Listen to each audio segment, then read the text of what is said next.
I got a call one day from an attorney woman I knew, and she said, "Would you like to meet one of the Rockefellers?" I said, "Sure, I'd love to." And we became friends, and he began to divulge a lot of things to me.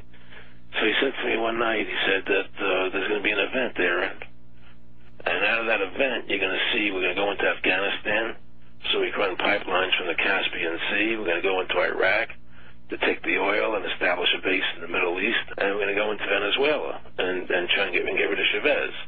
And the first two they've accomplished. Chavez they didn't accomplish. And he said you're going to see guys going into caves looking for looking for people that they're never going to find. You know, he was laughing about the fact that you have this war on terror. There's no real enemy. He's talking about how by having this war on terror, you can never win it because it's an eternal war. And so you can always keep taking people's liberties away. And I said, how are you going to convince people that this war is real? He said, but the media can convince everybody it's real. I mean, you know, it's just that you keep talking about things. You keep saying it over and over and over again, and eventually people believe it. You know, you created the Federal Reserve in 1913 through lies. You create 9/11, which is another lie. Through 9/11, you're fighting a war on terror, and now all of a sudden you go into Iraq, which was another lie, and now they're going to do Iran. You know, and it's all one thing leading to another, leading to another, leading to another. Now, I would say, what are you doing this for? What's the point of this thing? You have all the money in the world you ever want. You have all the power. I said, you know, you're hurting people. It's not a good thing. And he would say, what do you care about the people for? Take care of yourself and take care of your family. And then I said, so what are the ultimate goals here?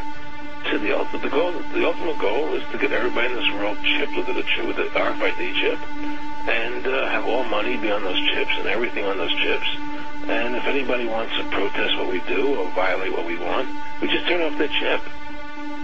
That's right, microchipped. In 2005, Congress, under the pretense of immigration control and the so-called War on Terrorism, passed the REAL ID Act, under which it is projected by May 2008, you will be required to carry around a federal identification card, which includes on it a scannable barcode with your personal information. However, this barcode is only an intermediary step before the card is equipped with a VeriChip RFID tracking module, which will use radio frequencies to track your every move on the planet. If this sounds foreign to you, please note that the RFID tracking chip is already in all new American passports. And the final step is the implanted chip, which many people have already been manipulated into accepting under different pretenses. We have a Florida family who are really pioneers in a brave new world. They have volunteered to be the first ever to have microchip identification devices implanted into their body. After 9/11, I was really concerned with the security of my family. I wouldn't mind having something planted permanently in my arm that would identify me.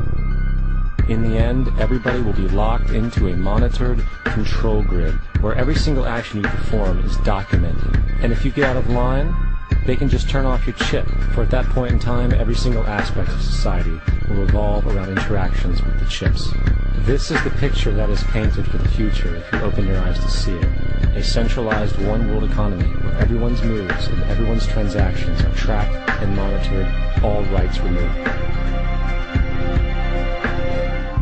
The most incredible aspect of all. These totalitarian elements will not be forced upon the people. The people will demand them.